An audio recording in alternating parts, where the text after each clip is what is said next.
திருவள்ளூர் மாவட்டம் சிறுவாபுரியில் 3ஆம் பாலினத்தவரை பெண் டிஎஸ்பி கன்னத்தில் அறைந்த வீடியோ இணையத்தில் வைரலாகி வருகிறது. சிறுவாபுரியில் உள்ள பாலசுப்பிரமணிய சுவாமி கோயிலில் தைப்பூசத்தை முன்னிட்டு பழைய வண்ணாரப்பேட்டையை சேர்ந்த திருநங்கை விஷாகா மற்றும் தேவி மித்ரா சாமி தரிசனம் செய்ய வந்துள்ளனர்.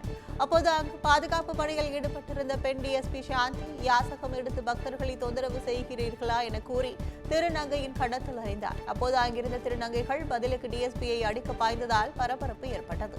இந்நிலையில் உடல்நலக்குறைவு ஏற்பட்டதாக திருநங்கைகள் இருவரும் அரசு ஸ்டான்லி அரசு மருத்துவமனையில் சிகிச்சைக்காக அனுமதிக்கப்பட்டுள்ளனர்.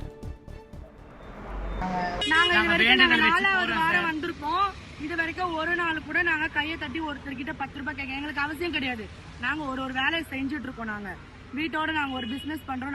நான் தச்சு எல்லாமே இது பண்ணிட்டு இருக்கேன், தையல் வேலை பண்ணிட்டு இருக்கேன். நான் எதுக்கு பிச்சை எடுக்கணும்?